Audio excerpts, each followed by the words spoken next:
Once again, the Yankees and Blake Snell, they are connected. They just don't want to get rid of each other, I guess. I don't know what the deal is here. I don't know what's going on. But we did have a couple little updates on this, right? We had something from Andy Martino, as well as Brendan Cootie and Chris Kirschner of The Athletic. So last night we talked about how the Yankees, according to Bob Nightingale, were still interested in Blake Snell, even after signing Marcus Stroman not too long ago. Everyone thought, okay, well, they were interested in Snell. The reported offer at the time was 6 years, $150 million, so $25 million per year. We went over Blake Snell's contract last night. If you did miss that, go check it out.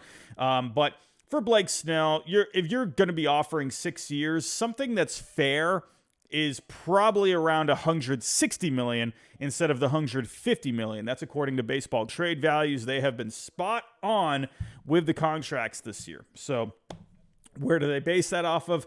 They look at the value that they've produced on the field over the last couple of years, as well as projections, and they factor in age and everything like that, right? Everything that goes into the baseball economic side of things. So you're looking at, for a 6-year deal, $160 million for Blake Snell. But with the way his market is going, is he even going to get close to 6 years at this point? I don't know. I don't know what the heck's going on. I am just shunning Scott Boras. I can't do it anymore. It's awful. This guy, I think... Listen, we talked about this last night too. Rob Manfred talked about, when we found out the news that he was going to be stepping down as commissioner in 2029, he talked about a possible deadline, which the Players Association had shot down, or a deadline, for free agents to sign, which a part of me kind of agrees with it. But I also understand the downsides of it too, where you could see teams purposely waiting until the end to try and gain as much leverage as they can. So I could totally see where that won't work. And then Ken Rosenthal, he pointed out, something as well. If you go back to 2021, where before the lockout started, you had all these guys coming off the board right before that. Right, so that was, I guess, kind of a deadline, sorta, not really, but some of the guys out there wanted to get signed by that time, and we saw Corey Seager, Marcus Semien get fat deals at the time. So I don't think a deadline is a hard deadline is ever going to be realistic. Could they do something where they have certain parameters put in place, certain rules? I'm not sure what those rules would be. I'm not smart enough to come up with that kind of stuff. But the way Boras has been running things this offseason, it's, to me, whatever. The players, it's their offseason, right? So they should have their offseason, right? I'm on board with that. However, I'm also thinking of teams, right? I want to, if I'm, a GM, I want my team to be out there. We got full squads already in camp now. I want my team out there, right? So you got to look at it from that point of view. I understand the players, they've worked hard over their lives to get to this point to make their money, but, you could argue this is actually affecting the players. I mean, Blake Snell had $150 million on the table. Sure, maybe that's a little short of what Baseball Trade Values is showing us with the $160 million over the 6 years. But in the end, sorry, if I'm Blake Snell, I'll say this right now. I will say this right now. If I end up getting a 1-year deal for like $30 million, $32 million or something, I'm firing Scott Boras tomorrow. Sorry, but I'd be like, dude, you screwed me. I could have had 5 years. I could have had $150 million. What if I take a 1-year deal, something happens, with my elbow next year, and I'm screwed? So sorry, I'm firing Scott Boras tomorrow if I get a 1-year deal. That's baloney, if you ask me. So, sorry. Same thing with Jordan Montgomery. This is a guy that is a durable, consistent guy.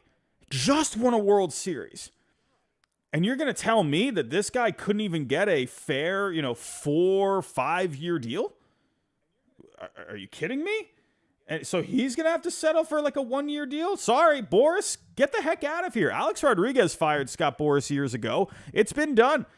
And you see now teams, they're starting, we're starting to see this with teams. I believe the Braves, the Mariners, I believe the Cubs, they don't want to deal with Scott Boras. They don't. I think I heard today, I believe from Jesse Rogers, I think I'm giving the correct credit. The Cubs, I believe, haven't had a Scott Boras client, according to Jesse Rogers, in about 10 years. I didn't realize that. All right, Chris Bryant was a Scott Boras guy. The Colorado Rockies got Chris Bryant.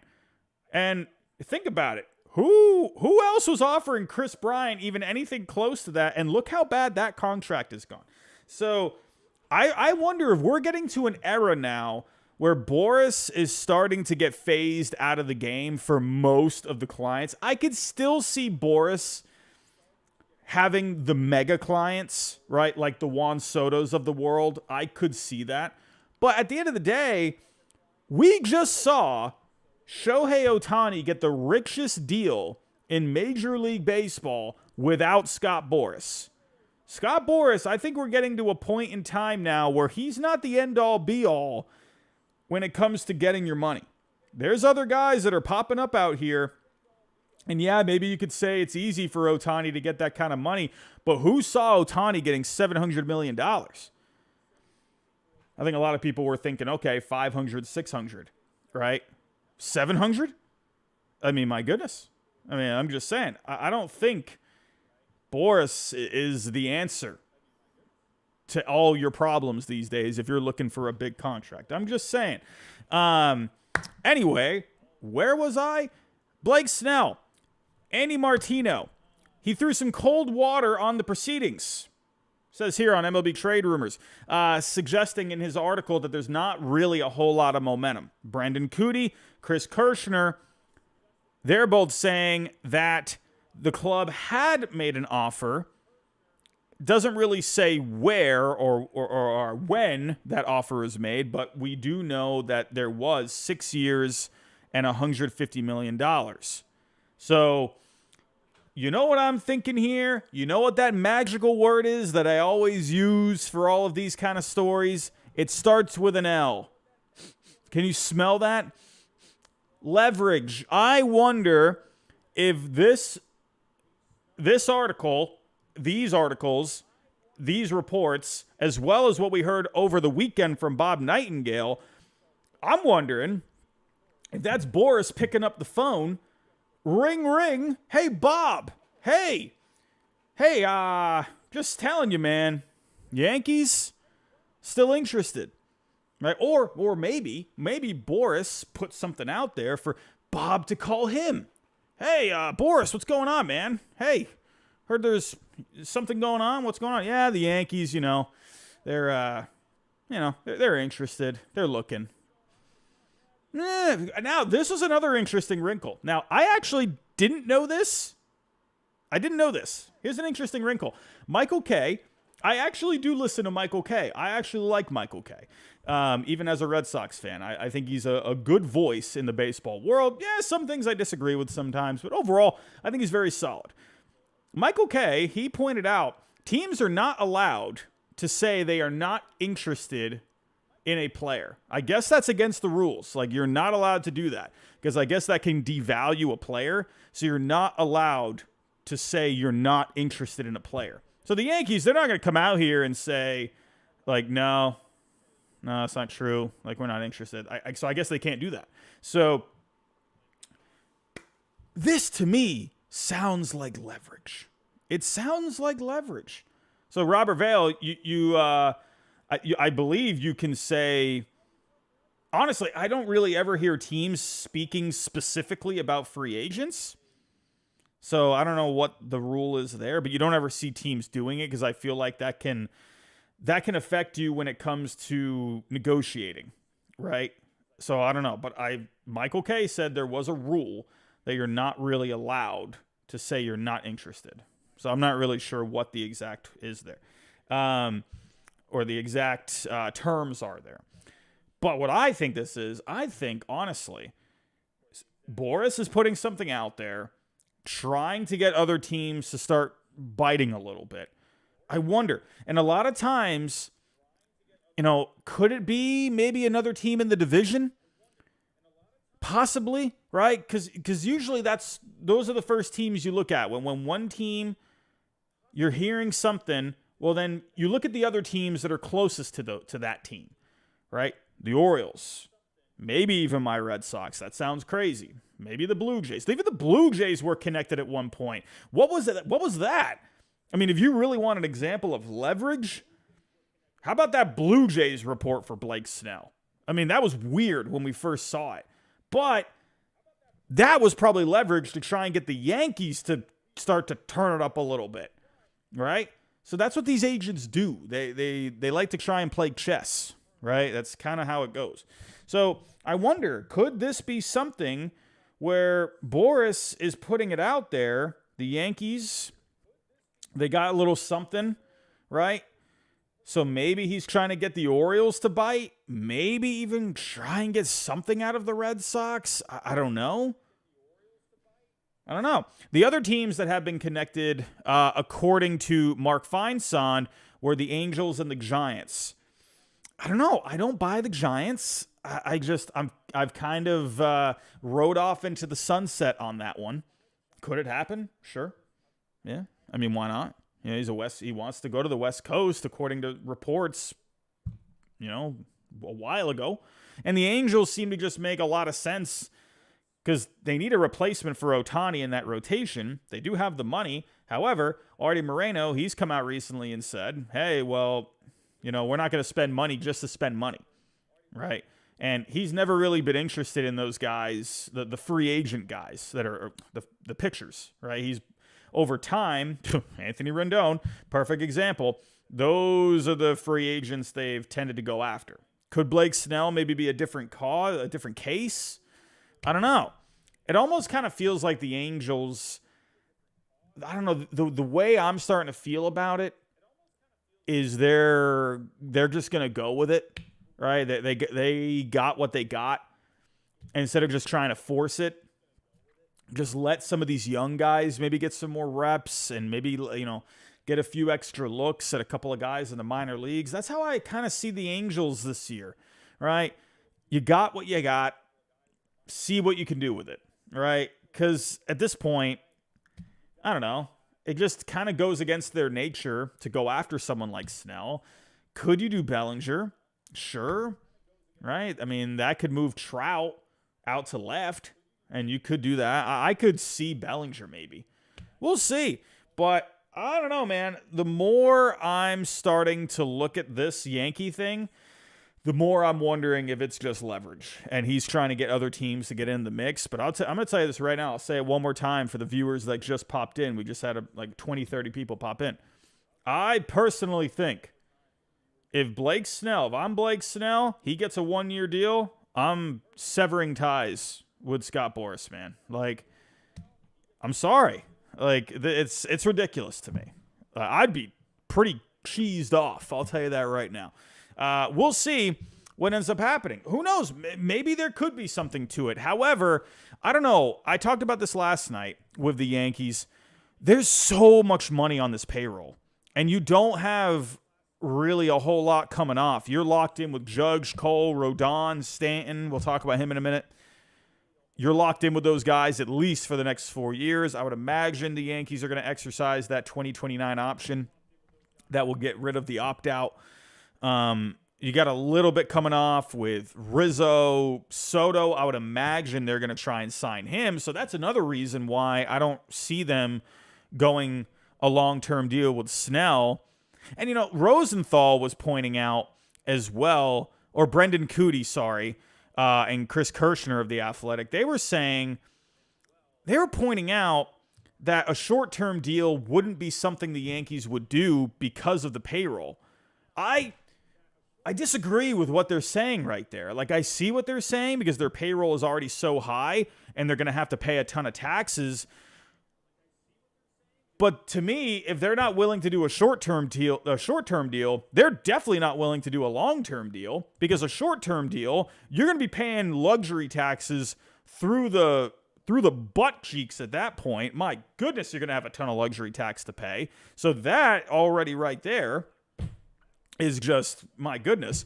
And then next year, you got Juan Soto to focus on. So I don't see Snell happening. The only way I could see it happening is a 1-year deal. That's it. 1 year, $30 million. That's the only way I could see it, man. And because, if they're going to pay the taxes, I mean, you've already gone this far. You're already going to be paying a ton of taxes anyway. So, I mean, if you want to really go for it this year, then yeah, go for it. Go get Snell. But to me, if I'm in this situation, I would rather just have him for the 1 year instead of long term, because I want Juan Soto around for the long haul. So we shall see. But it's not just Blake Snell going on with the Yankees right now. It's not the only happenings around Yankee land. We got Giancarlo Stanton looking rather slim. And Yankee fans, I feel like for the most part, people were pretty receptive over it. And Stanton definitely looked like he cut down a bit. He absolutely cut down. Now, the thing with Stanton is he wasn't really, in my opinion, he wasn't really overweight or anything before. I mean, the dude is always just jacked to the gills. So I'm not saying he was out of shape or anything, but he said today that he wanted to be more like a baseball player, right? Because really, when you looked at Stanton, man, that dude was like a football player. And you see all these injuries with Giancarlo Stanton all the time, nagging injuries. He's missed a lot of time over the last several years. I'm very intrigued to see what you can get out of Giancarlo Stanton this coming year with the fact that he's slimmed down. And I'll tell you this right now. I'm not obviously Giancarlo Stanton or anything close to a professional baseball player by any means. But I will tell you, all right, I've done powerlifting for a long time. I'm basically a washed up, has-been powerlifter at this point. But I will say, right, when my body is feeling beat up and, whatever, I got something going on with a hip or a back or a shoulder, I will say this. There have been many times where I've, cut weight and, I've done several cuts where I've lost... How many times? I've lost 30 pounds on 2 or 3 separate occasions at this point over several months. And I will tell you, whenever I'm at the end of those cuts, I always feel better, right? My joints, especially my hips, always feel pretty good. And, hey, a little thing about me is I go for walks a lot. If you want to learn a fun fact about me, I go on my grandpa walks every single morning. Whenever I wake up, I go get some steps, usually about a 15, 20-minute walk. Usually, one other thing about me, after my streams, I go for a good 15, 20-minute walk. I don't know, I find it relaxing. I'm probably going to get mugged at some point, but I like walks. And I can tell when I am lighter, I feel better when I'm just simply walking. Right? I don't feel like I have something digging into my freaking hip whenever I'm walking. So I will say I have at least felt better when I've lost weight. Right? So Stan, I'm very curious to see what he will feel like. And especially, 34 years old now, he's not getting any younger. And this is the time, if you want to lose some weight, man, I think this is the time to do it. Right? And listen, I would say this. If Stan is able to give you 140, 150 games, maybe, let's say, go back to he had 35 home runs in 2021. I would be completely okay if Stanton, if you cut down on the home runs, 20 to 25, 30, but he gives you a better overall slash line, better batting average, better on base. If he gives you a 480 to 500 slugging, like a 120, 130 WRC plus, back in 21, that was his last good season. He had a 138 WRC plus. I'd be okay if he had a 120 WRC plus, a little less power. But if he's just more consistent and more productive, I think Yankee fans would love that. So let's see what the weight loss ends up doing for him. I will say he definitely looks slimmer, right? There's a couple of videos out there as well. He definitely looks like he cut down a little bit. I do imagine he still lifted some weights, this offseason, I would think. I saw people out there saying he just completely stopped working out. I highly doubt that. I just think he probably cut down on the calories. I think personally, in all my years of bulking and cutting and whatever, I guarantee he just cut some weight. He looks like he lost about 20 pounds, like a good 15, 20 pounds, right? He still has quite a bit of muscle on him, right? But he's definitely cut down. I don't think that means he stopped working out, right? And I still think he was probably hitting weights pretty well, but I think he was probably more focusing on like agility kind of stuff during the off season, more just dynamic kind of stuff, right? Not really just pumping iron so much like a broken power lifter like myself. And look at me. I look like a fluffy potato. But what does this mean for the Yankees odds? So let's talk about tonight's sponsor, and that is BetUS. So everyone, right now, the link is in the description down below. Right now, BetUS has a deal going where on your first 3 deposits, they did this for the Super Bowl, but they're going to keep this going.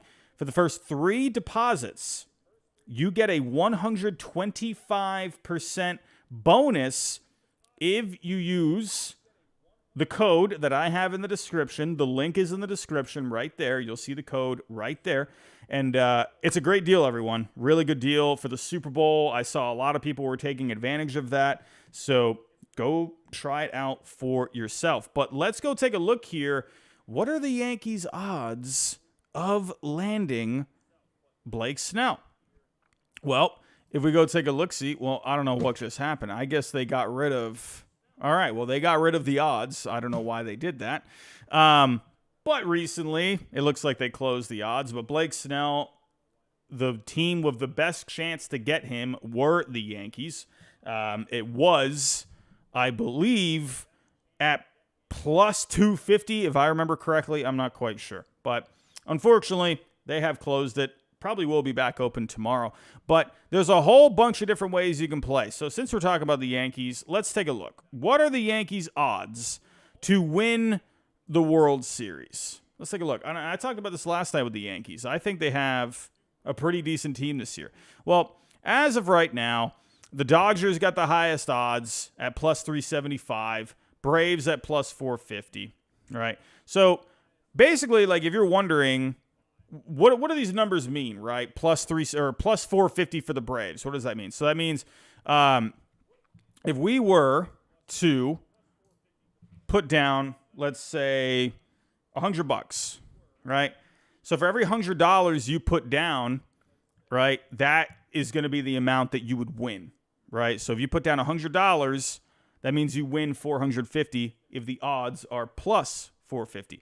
So if I did the Astros, who are at plus 900 right now, if I put down $100 for the Astros to win the World Series, I could win myself $900, right? So for the Yankees, let's see. The Yankees right now are at plus 1,000. So, I mean, even if I put down $10, I could win $100, right? If I put down $100, I can win $1,000, right? So, Yankee fans, if you're feeling pretty good about this year, right? Juan Soto strolled into the building this year, right, for spring training, and I guess he had a quite an interesting T-shirt, right? What did it say again? The Generation Soto. I can't remember exactly what the shirt said. A rather bold shirt, but if you're feeling good about Juan Soto, if you're feeling good about a lighter Giancarlo Stanton, Carlos Rodon, he's looking pretty healthy, then go slap something down. Make sure you use the code in the description. Click on the link, sign up, go put down a deposit. And again, you get 3 bonuses on your first, or you get a bonus on your first 3 deposits. 125%, not bad. Not bad if you ask me. But let's get to the next story, everyone. Let's get to the next story. And, since we're talking about Blake Snell, let's just a quick one. I'm not really going to dive into this very much. It was brought to my attention, though, and I want to make sure I shout out that person, too. I was on Twitterland earlier, just scrolling on through, waiting for the show to start for tonight, and it was brought to my attention that a certain free agent out there had followed a certain Instagram account.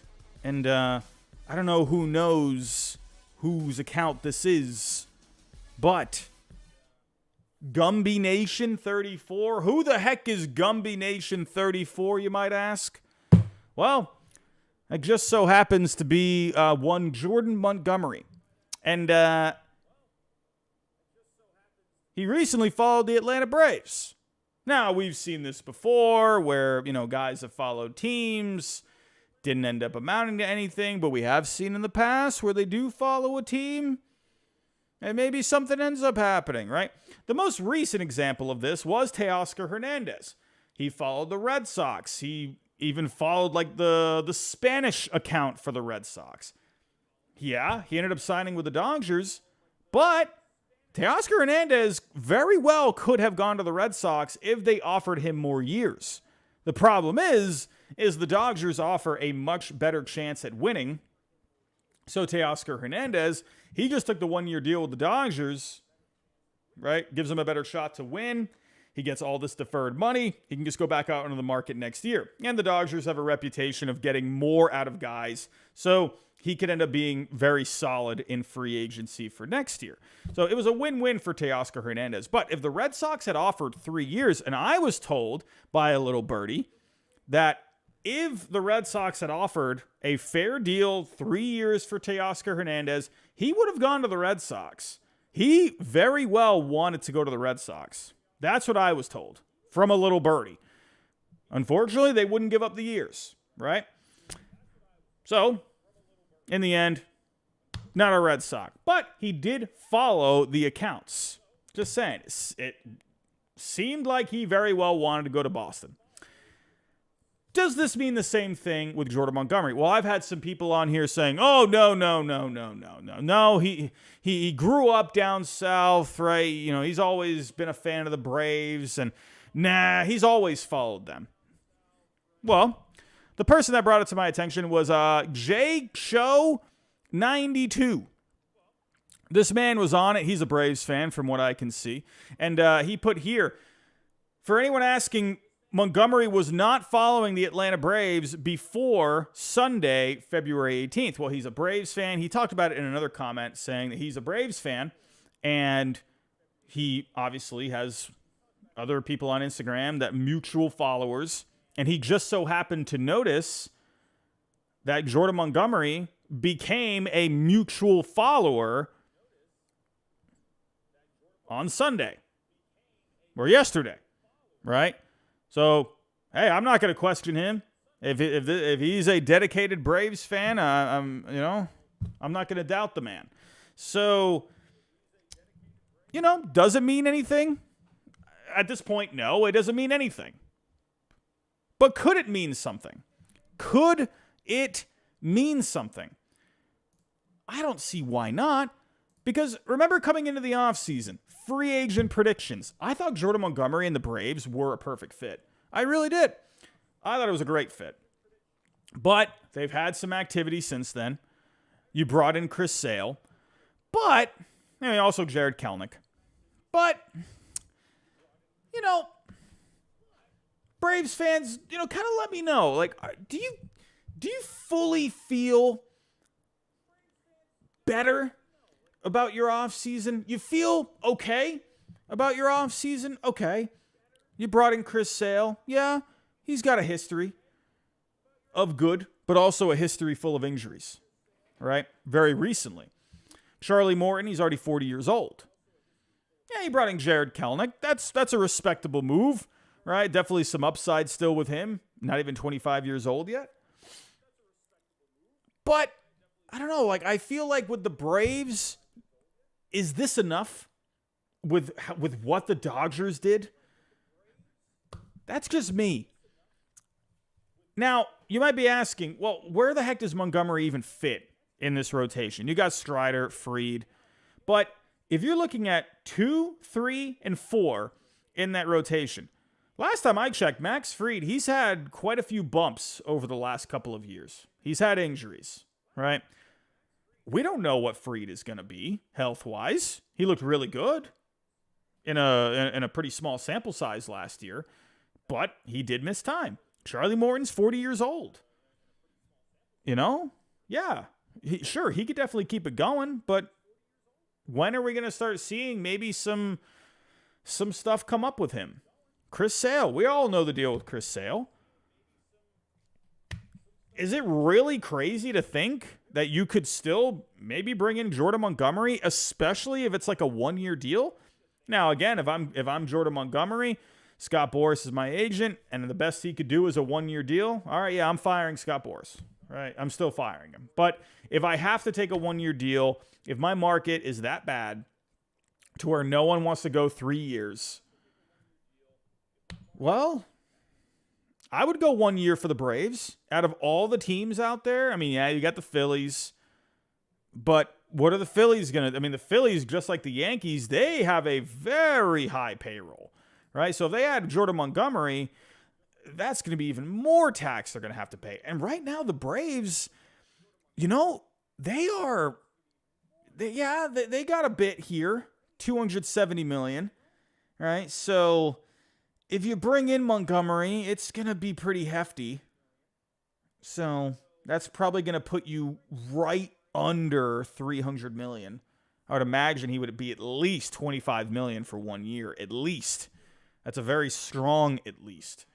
However, the Braves, they have a lot of money coming off the books. They got a lot of club options. Morton's coming off. Ozuna's coming off. Darno's coming off. Bummer's coming off. Matzik. Fried is a free agent. Minter's a free agent. They have a ton of money coming off the books. So if you sign Montgomery for this year, you have a pretty good chance of getting under that tax for next year. And then you probably have some of this stuff. I would imagine, there's a lot of other stuff on here too. So you got all this too, right? You're owing money for Marco Gonzalez, right? You got some of this money here that you're not going to have to pay. So really, when you think, if they signed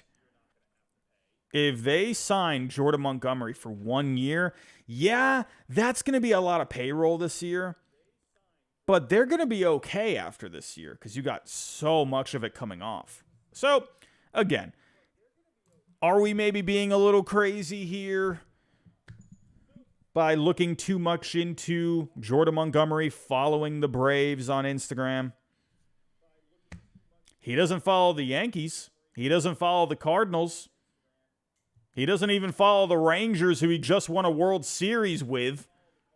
He does follow the Dodgers, but this guy here, he said he has been following the Dodgers ever since he had an Instagram account. I don't know. Don't shoot me. I'm just the messenger, right? So I'm just saying. The only two teams he follows are the Dodgers and the Braves. And recently he followed the Braves. I don't know, man. I don't know. I'm wondering. To me, if he ends up going to the Braves, I think that would be tremendous. I mean, really, you would have a lot more durability in this rotation now. You would have someone that you can count on in Montgomery. Now, the question is, what would you do with Elder? Because I would imagine Elder would go more into a long relief kind of a role. Remember with Bryce Elder, though, he had a bad second half last year. So could you maybe put him in more of a swingman kind of a role? You got Shawver, too. But again, guys get hurt. Maybe Shawver can end up, maybe getting a bullpen role at some point. They could figure this out. Right. And Rashi, you make a lot of sense. Elder, Shawver, they have options. Right? So, and no matter what, if they're doing well wherever they're pitching, they will find roles. Right? So, I'm not counting out the Braves right now because really when I think about it, it still could make some sense. We'll see, though. We'll see. Andrew Lee, thank you for becoming a member for the 28th straight month. All right, let's get to it here. So, we got a little Anthony Rendon to talk about. A little Anthony Rendon. Ooh, I feel like I have to be a little careful with this one. You know? Gotta be a little careful with this one, I think. But Anthony Rendon, he made some interesting comments today. We've already known with Rendon, right? We've seen the comments in the past, even when he was with the Nationals, right? Saying baseball is not a top priority. However, he's still saying it, right? We saw the comments recently on a podcast where he's like, man, I wish they would shorten up the season. That's too many games, blah, blah, blah. Anthony Rendon, you've literally played like 10 games over the last 3 years. So, I don't even know what you're talking about. And he did talk about, getting injuries and having to get surgeries. And so let's just dive into this a little bit, right? So he said, it's never been a top priority to me. I forget what the question was exactly. He says, it's never been a top priority to me. This is a job. I do this to make a living. My faith, my family come first before this job. So if those things come before it, I'm leaving. Listen, I'm all aboard for those comments saying, my faith, my family. Of course. No one is arguing that. No one is arguing that. I'd be right there with him as well. My family, my faith come first, right? However, this is a game that has taken care of you your entire life, right?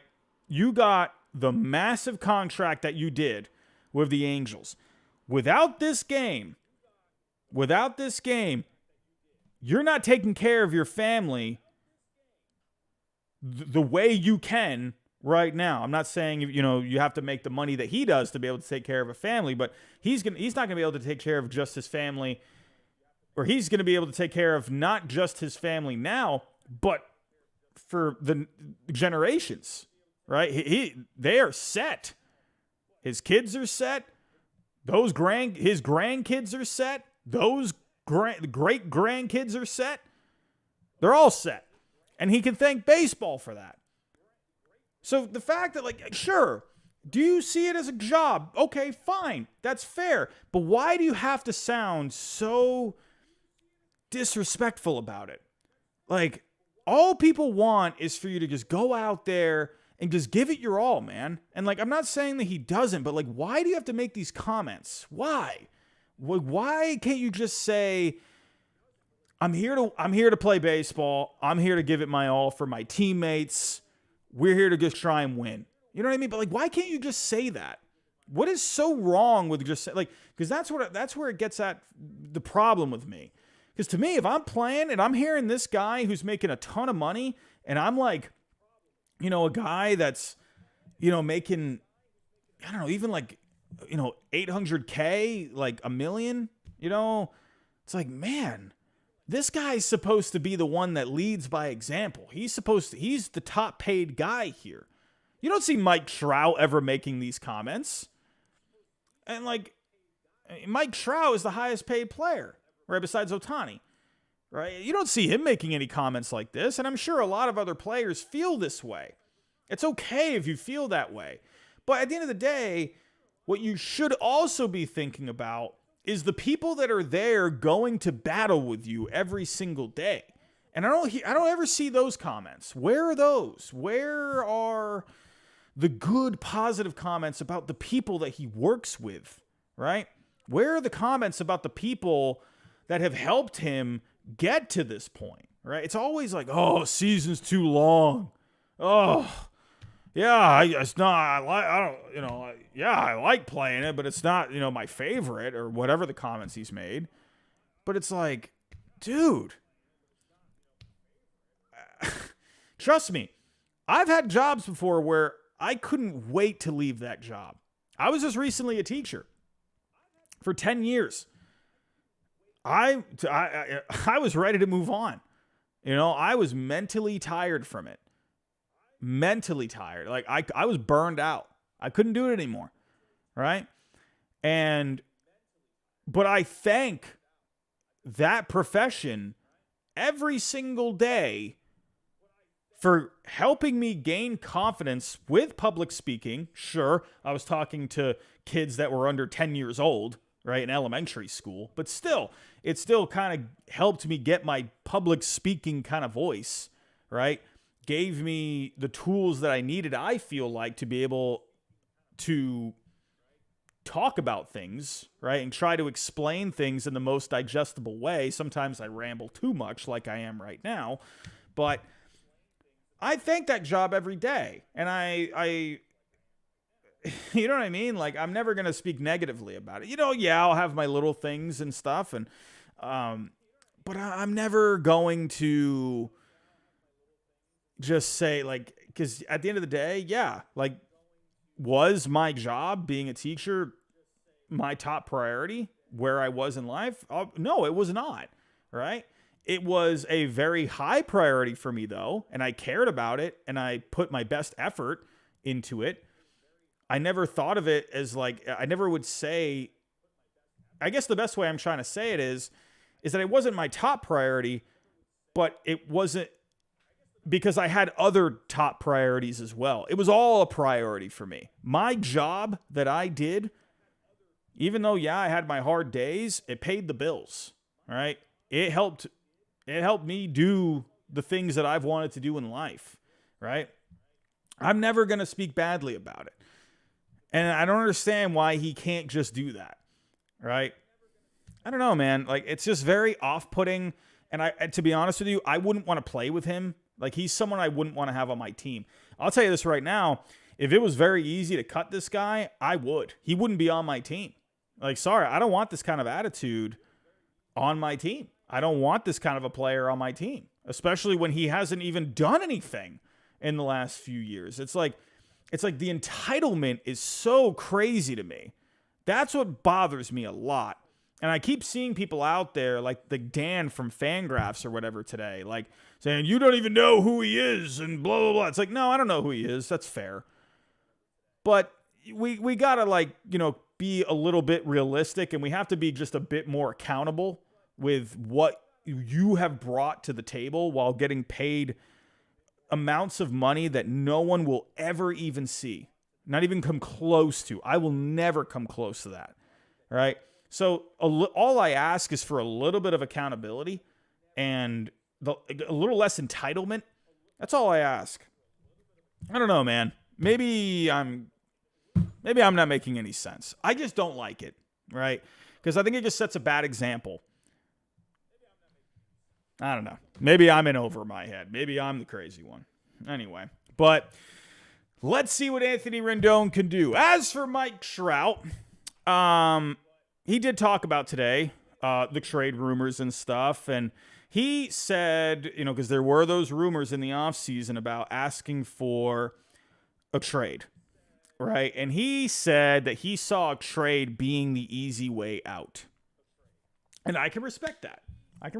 See the difference between Mike Trout and Anthony Rendon? You see that difference right there, right? Where by asking for a trade, he doesn't think that's going to look good on him, right? And he doesn't believe that's the right way to do it.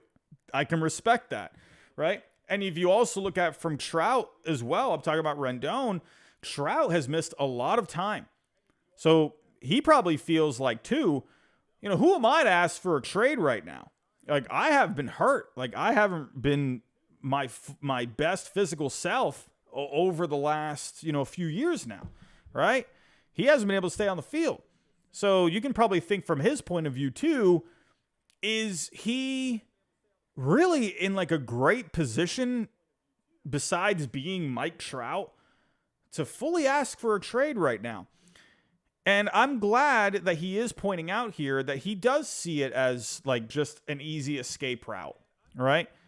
However, I will also point this out, too. It's going to be very difficult to trade Mike Trout, even if he wanted to get a trade. He's at a very negative value right now, and I already see it. People are going to be coming at what I'm about to say. No, Mike Trout, the player, is not negative 69.7 does not reflect Mike Trout. That reflects his entire current situation. The amount of money that he's getting paid, the lack of games that he has, plus the lack of games that he has played. A lot of injuries. He has not played a lot of games over the last few years, and he makes a ton of money. When you combine those two, you look at a very negative value. That's not reflective of Mike Trout, the player. It's reflective of Mike Trout, the player, plus the contract, plus the injuries, plus the years of control, all of that, right? It amazes me that people out there still seem to not fully understand that, and they try to put together like purposely bad trades on here just to try and make it look like, oh, look, see, baseball trade values it doesn't make any sense. It's horrible. It's the worst thing ever invented. But it's like, no, but you're the one that doesn't understand it. Anyway, Mike Trout, very underwater on the contract. It's going to be very difficult to trade Mike Trout. You're going to have to pay a lot of money with him. And is that something really the Angels at this point want to do? Their best bet is to hang on to Mike Trout, try and get this guy healthy, try and get him to play some games.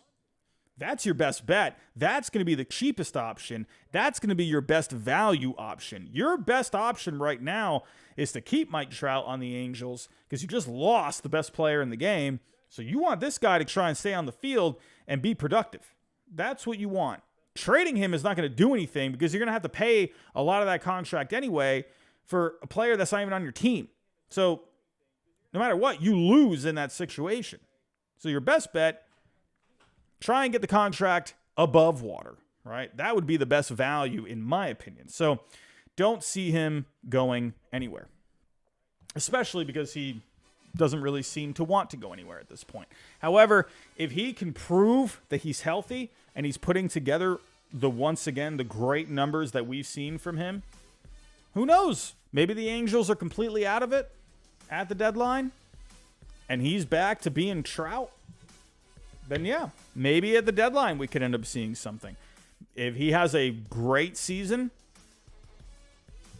maybe we could end up seeing something in the offseason. I think the less money the Angels would have to pay, more likely you're going to see Trout get moved, right?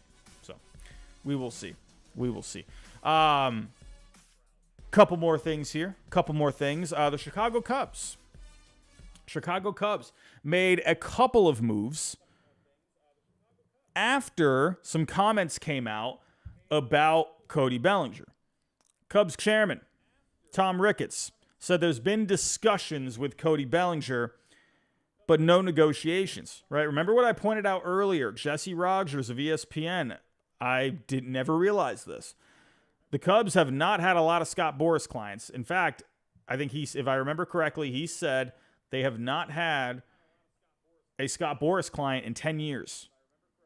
They don't want to deal with the guy. And honestly, I'm starting to think a lot of teams, they're going to start taking that approach, and they don't want to deal with the guys that he represents, right? Right, and that's why he's been able to take advantage of these teams, which, hey, I'm not defending those teams like the Rockies, but they've gotten at the end of the day, there's been a lot of deals that he's given out, that these teams have given out for his clients, and they end up turning into bad contracts. So, I think teams are starting to notice. I don't know. I wonder if teams are thinking of him as like a snake oil salesman, right? I don't know, man, because I got to look into that. Maybe that's a video that I can do. The best and worst contracts for Scott Boras clients. That could be a good one. Give me a thumbs up in the chat if you would like to see that video. The best and worst contracts of Scott Boras clients. Give me a thumbs down, thumbs up. Let me know what you think about that. I think that could be an interesting video. As for Cody Bellinger, says here, no negotiations from Tom Ricketts. I find that interesting. And then the Cubs, tonight, a couple of minor league deals. Dominic Smith, minor league deal, could end up earning $3.5 million if he makes the team. Right, there's other incentives in there too, as well as David Peralta. Right now, if we go look at the numbers from these guys from last year, I feel like Peralta had okay numbers. Smith was kind of whatever last year. Hit 254, 326 on base, 692 OPS overall. A guy that's going to come off the bench for you. Play some first, play a corner outfield spot. And then David Peralta, more of the same. A guy that can give you some depth. He's 36 years old already. 675 OPS last year. Hit 259. He's a guy that can do something, right? So does this necessarily mean that the Cubs are done with Cody Bellinger? I wouldn't say they're done.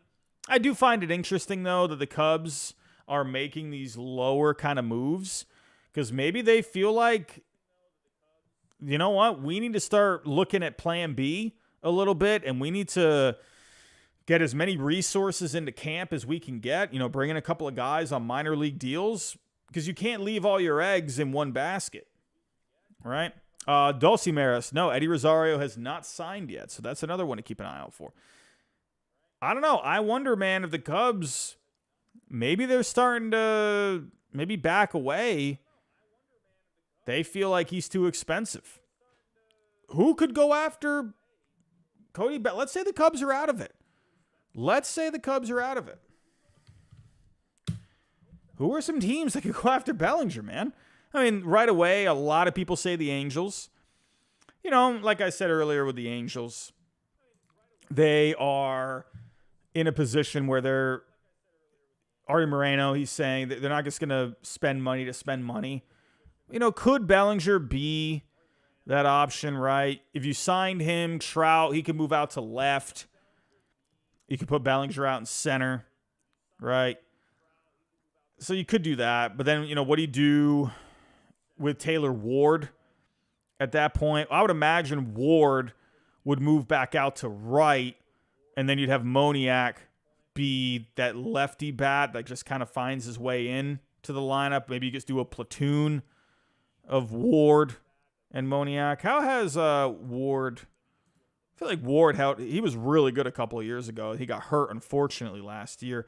So I don't think he's really like a platoon kind of a player. I feel like he holds his own against both. Oh, my computer's slowing down here, everyone. The custom computer is still being built. Funny enough, actually, Taylor Ward last year, he did better against left-handed pitching. So hit 303 against lefties last year, 233 against the righties. WRC plus 140 against lefties, 94 against righties. So maybe you could end up having a bit of a platoon there, right? Ward and Moniak can platoon for a corner out in right, and then you could have Bellinger out in center, right? Maybe. The Blue Jays, remember, they were connected with Bellinger, and then they brought Kiermaier back, and they brought in Turner, and, now they brought in Daniel Vogelbach, and I saw the most hilarious meme on Twitter where it was a plane that was like, it couldn't get up into the air or whatever because it was all of the players on the Blue Jays that were, listen, I've been a rather fluffy boy in my lifetime, but, you got some beef on that team with Vlad, with Vogelbach, man. Kirk, Manoah, you got some beef. That was one of the funniest. I laughed so hard at that meme of that plane that just couldn't get into the air, and the caption read, "The Blue Jays trying to fly with all those guys on the plane." I don't know why that one got me so good. But the Blue Jays, I feel like at this point, probably not, So the Angels, they could make sense if they wanted to do that platoon like I was mentioning. I don't know, probably not the Padres, they need outfielders, but is Bellinger going to be too expensive for them? Could you imagine if the Rockies give out like a 7-year deal to Bellinger? You thought I'm telling you how I laughed so hard at the Blue Jays plane meme. I would die laughing if the Rockies out of nowhere just caught everyone off guard and signed Bellinger to like an 8-year deal. I would cry. It would be the best thing ever Please. I need that. The Nationals, I guess there was a story out there today. They're no longer going to be selling.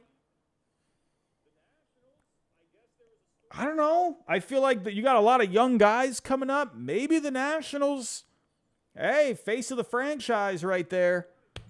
That could be pretty cool. I'd be all for it, man. You got Dylan Cruz coming up, James Wood coming up. I know it sounds wacky, but I think that could be pretty fun if the Nationals got involved.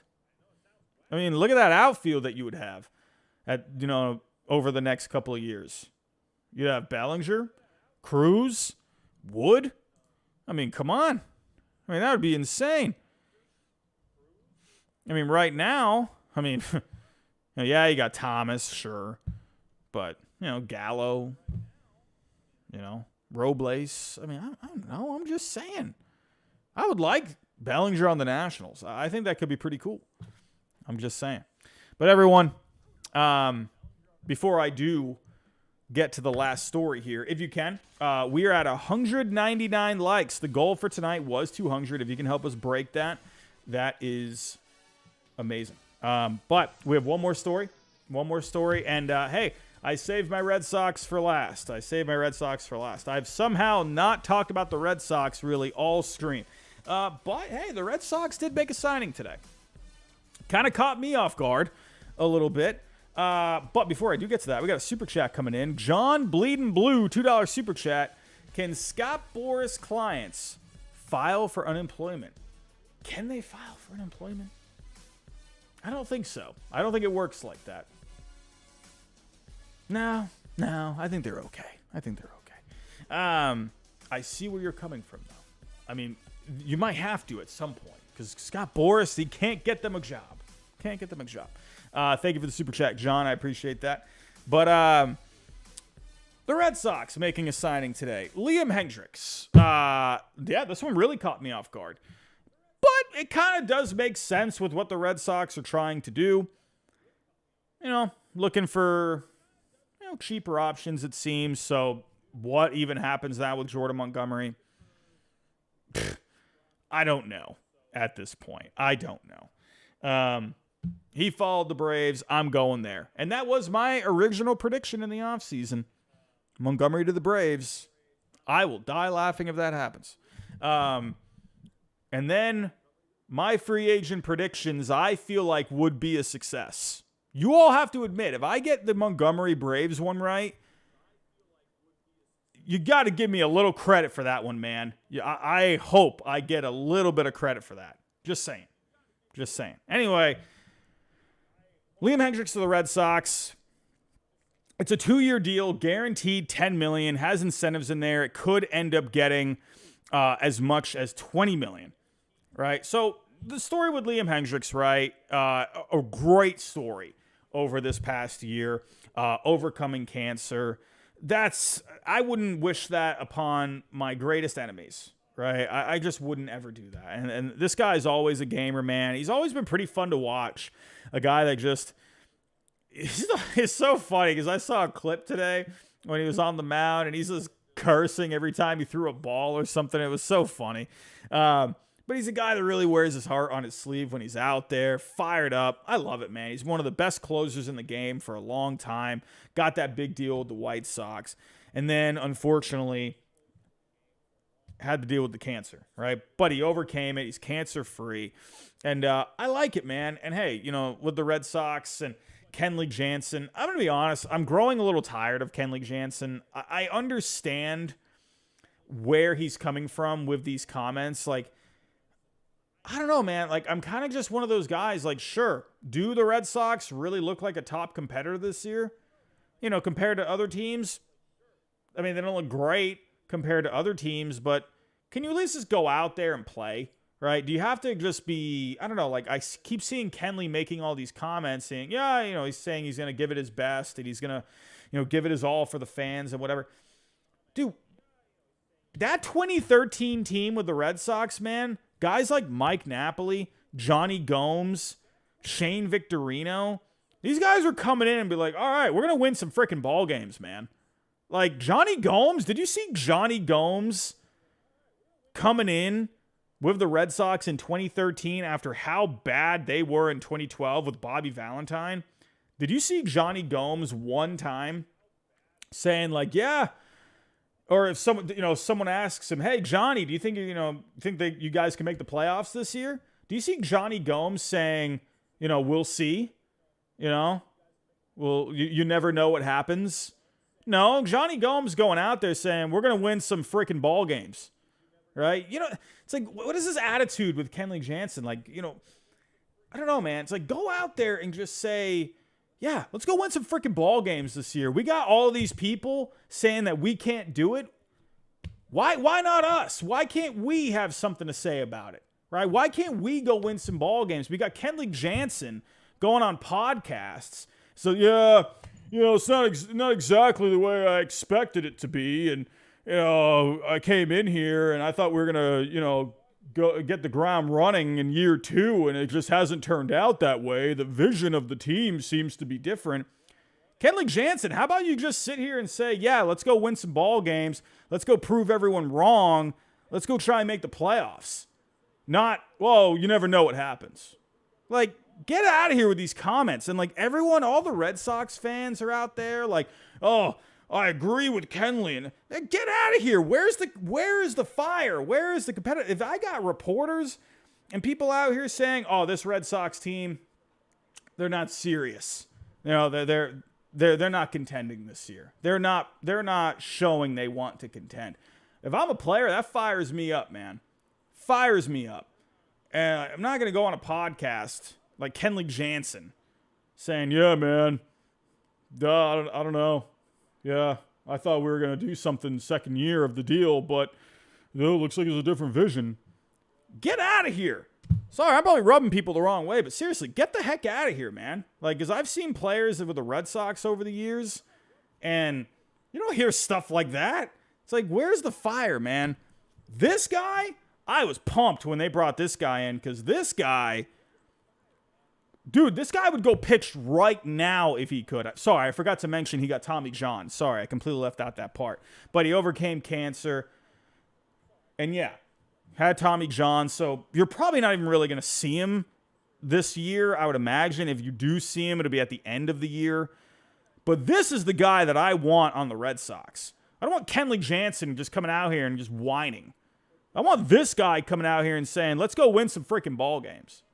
I love the move. I think it's great. I saw a lot of people today getting upset at this. I'm like, you do know this guy literally overcame something that unfortunately has, done a lot to affect people in today's world. And he overcame it. And this guy's a competitor like no one else. And like, you're upset that you signed this kind of a guy. Like, get out of here. I'm so tired of all the negativity on Red Sox Twitter. You got a lot of the engagement accounts that they like to start it and they like to spew it. And it's like, enough of this negativity. Enough. Like, we got to start. If you're a Red Sox fan, start trying to look at things a little bit more positively. Right? I'm not saying we're going to make the playoffs, blah, blah, blah. But like, I see people getting upset at this and it's like, get a life, man. Like, what the heck are we doing? Like, this is a guy I want on my team, a competitor. I'm just saying. Anyway, sorry, I just ranted right there. Maybe I'm tired. Maybe I need a nap. Maybe I'm talking crazy. I don't know. But I love the move. Is it really going to do much for the Red Sox this year? Probably not. All right. But I'm excited to see what he can do. So, anyway, I'm going to wrap it up there, everyone. I'm going to wrap it up there. Thank you for stopping by tonight. 225 likes. We set our goal for the night. Thank you again, everyone. Thank you again. Always appreciate you stopping by. Always great to see all of the friendly faces in here. Thank you to the moderators. Thank you to the members that stopped on by. Thank you for the super chat earlier. Always appreciate everything. We'll be back here tomorrow, everyone. We'll be back here tomorrow. Like I said, I'm working on a video as of right now. You all seem to like the idea of the Scott Boras best and worst contracts. I think I'm going to do that. I think that's actually a pretty fun video. I think that actually might be a video a lot of people could be interested in. So, everyone, I'm going to wrap it up there. Thank you again for coming by. On the way out, if you can, hit that like button. Hit that bell. Make sure that's turned on. Share the show for the replay viewers. Subscribe if you're new. Everyone, have yourself a great night. And I'll talk to you next time.